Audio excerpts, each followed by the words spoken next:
Le 10 novembre 2022, Louis Boyard était invité sur le plateau de l'émission Touche pas à mon poste, diffusée sur C8. Le député La France Insoumise et ancien chroniqueur de l'émission était invité pour intervenir sur un sujet en lien avec l'accueil de migrants. Ce soir-là, un échange très virulent avait eu lieu avec Cyril Hanouna, animateur de l'émission. Je vais te la raconter, élu ou pas élu, je m'en bats les couilles que tu sois élu, moi. Mais t'es irresponsable ou quoi? Tu crois que la liberté de la presse, tu vas me parler mal, tu crois que j'ai peur de toi ou quoi? Dans deux décisions du 9 février, l'autorité de régulation de la communication audiovisuelle et numérique, pour faire simple, l'Arcom, ancien CSA, a sanctionné C8. Dans une première décision, l'Arcom rappelle que la société C8 est tenue à une obligation d'honnêteté et doit garantir l'indépendance de l'information à l'égard des intérêts économiques de ses actionnaires.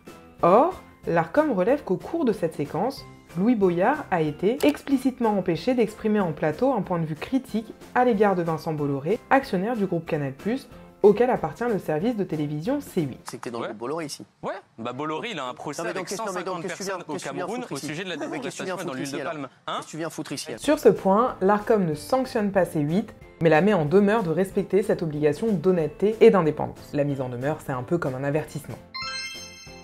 Dans une seconde décision, l'Arcom rappelle que C8 doit respecter la vie privée, l'image, l'honneur et la réputation des personnes. Or, l'autorité relève qu'au cours de cette séquence, Cyril Hanouna en est venu à tenir des propos injurieux à l'égard de Louis Boyard, le qualifiant successivement de tocard, bouffon et de merde. L'autorité rappelle par ailleurs que le fait que personne n'ait cherché à tempérer ou modérer les propos caractérise un manque de maîtrise de l'antenne.